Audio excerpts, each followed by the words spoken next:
With the regular season over and the playoffs well underway, the Orlando Magic turn their attention towards the NBA draft. Who will they pick? Find out on this episode of Magic Monthly.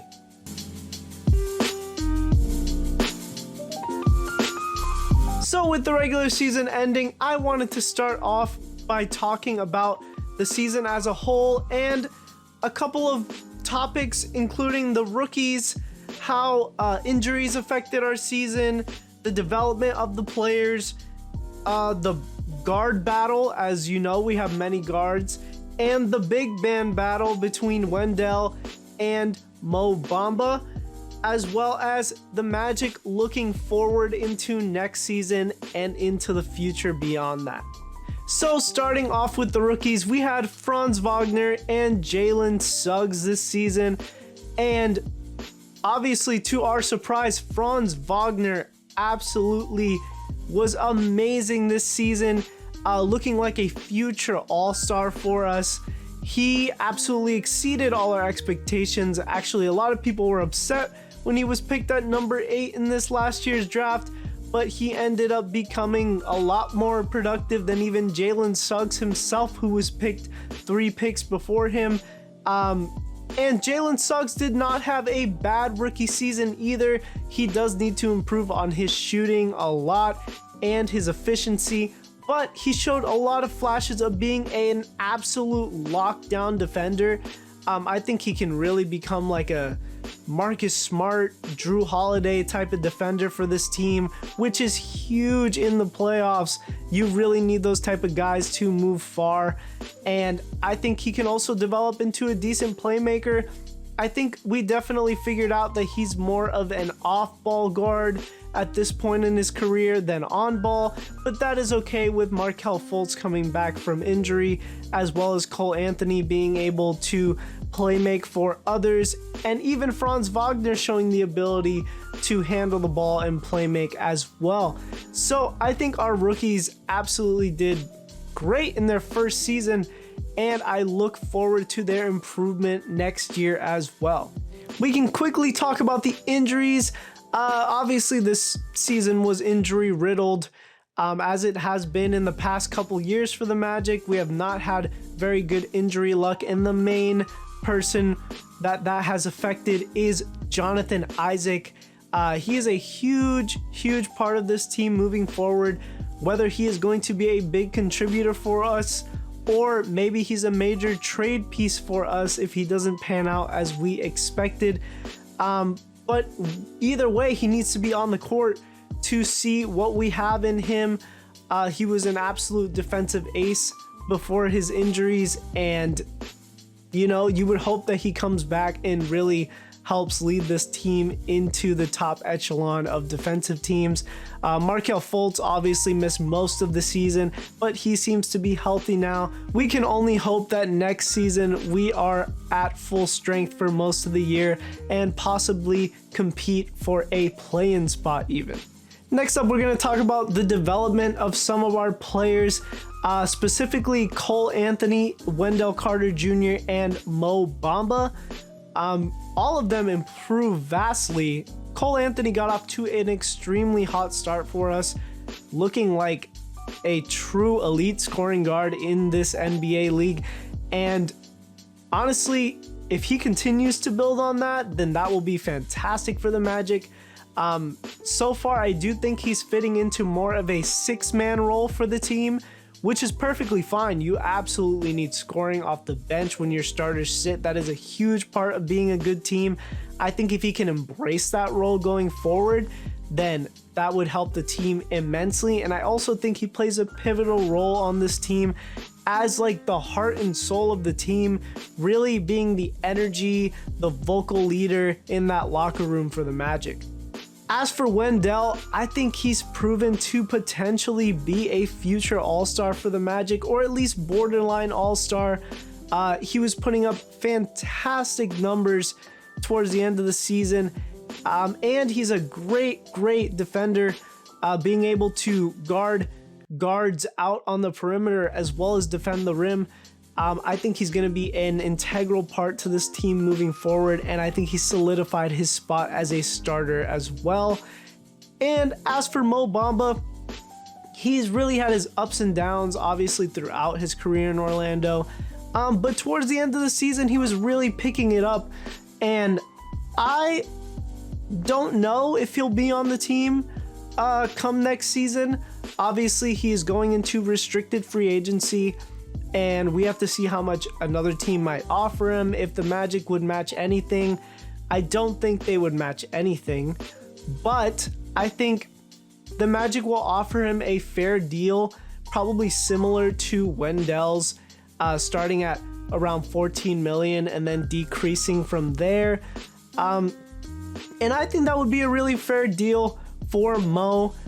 The only problem is, would he embrace a role off the bench, or does he just want to be a starter and he thinks that he's not going to get that in Orlando with Isaac coming back, with potentially the Magic drafting another forward as well? I don't know. We don't know how Mo is thinking right now. I do think he wants to be part of this team, but things don't always play out how you would expect. So his restricted free agency will be very interesting, but I did like a lot of the things that I was seeing towards the end of the season from him. And then we're going to talk a little bit about the guard battle, specifically the guard battle between Markelle Fultz, Jalen Suggs, Cole Anthony, and RJ Hampton. Those were the four main guards for the Orlando Magic this season. I think that Markelle Fultz has absolutely solidified himself as the best player among those four, and he is going to be the starting point guard next season. I mean, there's really no reason that he shouldn't be. He is the best playmaker. He's also the most stable point guard that we have in terms of turning over the ball. He does not do that very often. Jalen Suggs, I think for him to be the starter next to Markelle, he would need to show a vast amount of improvement, especially in his shooting. But defensively, he is awesome. And I think next year he could probably be a really good energy guy off the bench. That is what I predict his role will be. And then as for Cole Anthony, he is obviously a really good scorer. I think he has to improve on his efficiency and taking smarter shots, knowing when to shoot, when to pass. But I do think unless the Magic sign someone in free agency or potentially make a trade, I think he will be the starter next to Markelle Fultz, and they will play like a tandem point guard, shooting guard, and just kind of switch off whoever doesn't have the ball there. But I think it could actually help Cole a lot being off the ball and Markelle drawing the attention for him to get a lot easier looks than he did this season. And then as for RJ Hampton, I think at this point in his career, he can be a really good 3-and-D guy off the bench. He has shown flashes of playmaking before, but I do not think that's his best attribute that he has. I think he's a lot better off the ball as a slasher, as a shooter, as a defender. I think he could play a decent role on this team as a wing that can, give the Magic a good 15 to 20 minutes a game. As for the big man battle, Mo Bamba and Wendell Carter Jr. were mainly the two battling it out. And they weren't really battling it out throughout the season. They were actually starting together for most of the season. But I do think next season they will be battling it out if Mo is back on the team. I think that for now, Wendell has shown the most consistency and improvement. And I think he's easily the starter. I do not see Mo being able to take that from him for now. But Mo could be a really useful piece off the bench and potentially a trade asset moving forward. Definitely, you want to have as much talent on your team as possible, just in case that star player becomes available.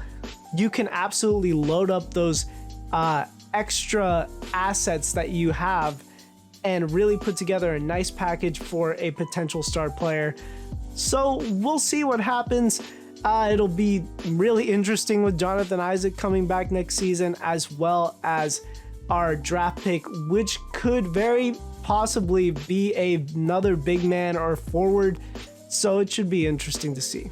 And then looking forward for the Magic next season and beyond, I think the Magic are ready to compete next season if everyone is healthy.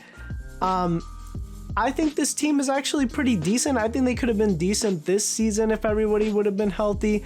But the addition of Markelle Fultz coming back from injury and Jonathan Isaac potentially being healthy next season, as well as our draft pick coming in, it will be a high draft pick, so you would expect production out of them, as well as the improvement of a third-year Cole Anthony, a second-year Franz Wagner, who was so good in his first year. I would love to see what he could do in his second year, potentially even become a 20-point scorer for us. I think the Magic really have a lot of potential to be a play-in team next year. I'm not saying they could make the playoffs, but just getting in the play-in, you never know what could happen. It's, you win one game, and then if you're the lower seed, you win another game and you're in the playoffs, and then from there, who knows? Look at the New Orleans Pelicans this season, giving Phoenix all they can handle at this point without Devin Booker. And you never know what can happen in the playoffs with injuries. People could just have a bad series. You never know.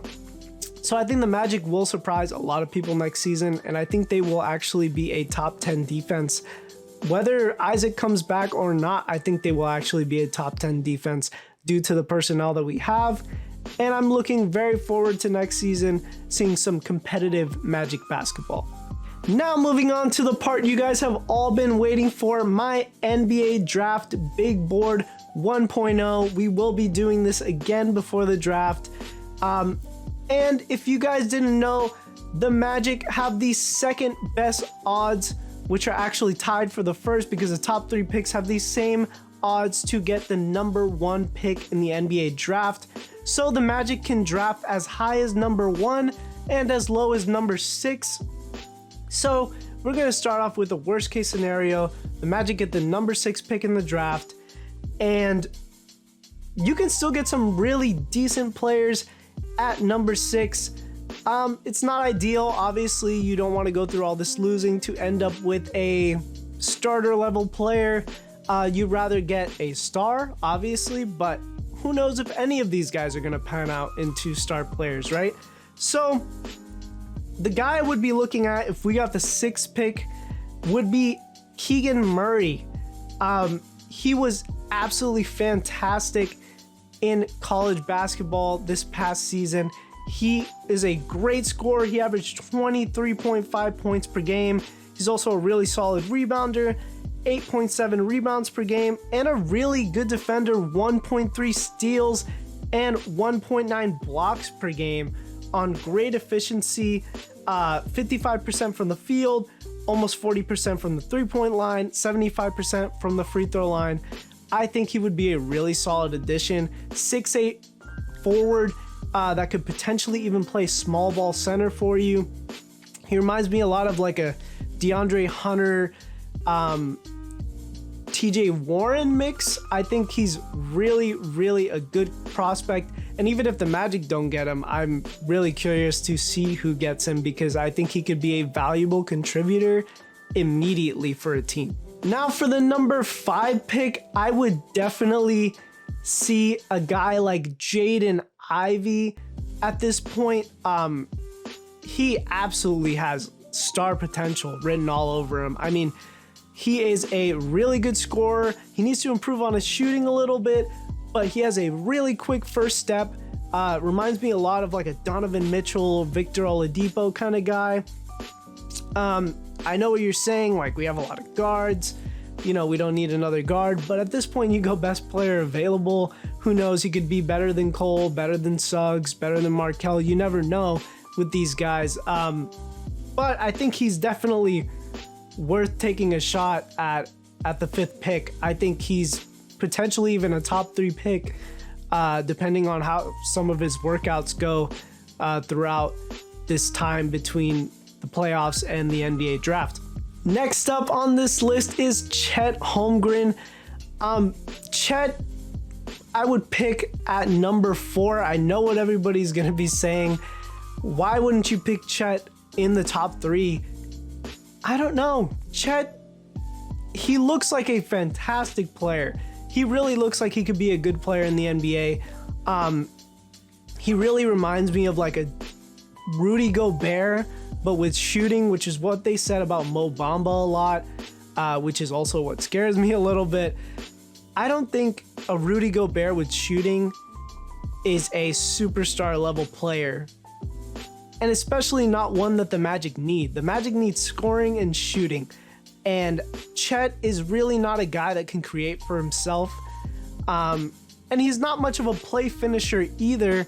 He's more of a do the dirty work, cut through the lane, take the open 3 if he has it. He's a fantastic defender. I just don't think that he would be worth a top 3 pick for the Magic, just because it's not what they need, and I don't think he could develop really into the player that they need, even at his highest peak of potential, but I still think he will be a fantastic player in the NBA. So at the number 3 pick, this will be a shocker to a lot of people, but the guy I would take here is Shaedon Sharpe. I know what a lot of people are saying. He didn't even play in college.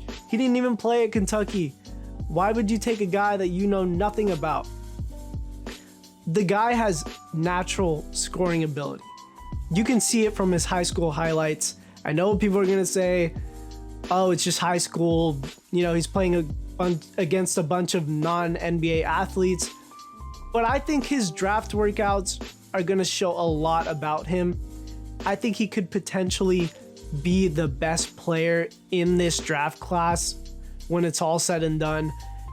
He really, I don't know, he just reminds me of like that top level scorer, that Devin Booker type of scorer. He has great athleticism. He has a picture perfect shot release. He has shown so many flashes of being able to create for himself. And he even has potential as a defender. He has a 7'1" wingspan, and he's 6'6". I think he would be a perfect fit next to Markelle in the backcourt and really give the Magic that number 1 scoring option that they would need. And if you're gonna go on guys that you're unsure of, like Chet, I don't know. I would pick Shaedon over him. That's just my personal opinion. I like what he does more than Chet. I think he could help the Magic a lot more than he can. So I would take Sharpe at 3. My number 2 prospect on the board, we're getting into the surefire guys I would take in this draft. And number 2 would be Paolo Banchero out of Duke. This guy was fantastic in the NCAA tournament. Led Duke all the way to the Final Four and lost in the last seconds of that game to North Carolina. He is a really, really good shot creator for himself and for others. He has flashed a good amount of playmaking. He really reminds me of like a Blake Griffin type of player.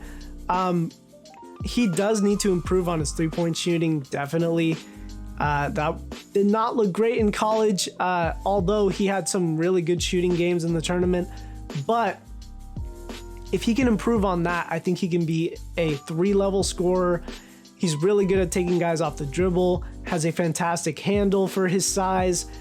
He's just a big guy, a big body that absolutely is ready for the NBA right now. 6'10", 250 pounds. I don't know, the guy would be an immediate contributor. He's probably my favorite for Rookie of the Year as well. And he gives the Magic one of the things that they need desperately, which is scoring the basketball. He is a pure scorer, and he has potential to be one of the better scoring big men in the league. So I would take Paolo at number 2. And finally, with my number 1 prospect on the board, and that is Jabari Smith Jr. out of Auburn. This guy is the ideal prospect to me. He's 6'10", has size, has length. He can shoot the ball. He's the best shooter in the draft at 6'10". That's fantastic. He has great defensive instincts. He averaged 1.1 steals and 1 block a game. That shows his versatility of being able to guard on the perimeter as well. I don't think he's like a rim protecting defender, but I think he's that guy that can get in the passing lanes, really wreak havoc, getting a lot of steals for you, just tipping a lot of balls away. And this guy has potential to be a big time scorer as well. He isn't too much of a shot creator for himself, although he has shown flashes. He had not the best playmaking guards on his Auburn team this season, which kind of just made him look bad, like he would take a lot of bad shots throughout the season. But with his shooting and a guy like Markelle getting him the ball consistently in the pick and roll and pick and pop, this guy could easily be a 20-25 point scorer. And I think he's just an all-around guy. I think he has potential to be a terror in the mid-range as well. If he can work on his post-up, he could take those little Kevin Durant fadeaway type jumpers. I'm not saying he's going to be like Kevin Durant. Don't get overexcited there. But this guy could easily be one of the better scoring bigs / forwards. He could probably play small ball center for you as well. I'm super excited about this kid, honestly. And to me, he's a no-brainer #1 pick in this draft. And finally, moving into my Magic Player of the Month for the month of April. And I'm going to give that honor to none other than Mo Bamba. The Magic only played 5 games in April, but in those 5 games, Mo really showed a lot of improvement, and he was showing a lot of the potential for what he should be in the NBA. In those 5 games, Mo averaged 14.4 points per game, 9.2 rebounds, 2.4 assists, 2.2 blocks, which is fantastic, shooting 52% from the field, 45.3% from 3. That is great. In only 24.6 minutes. So really, Mo did all of this in a short amount of time.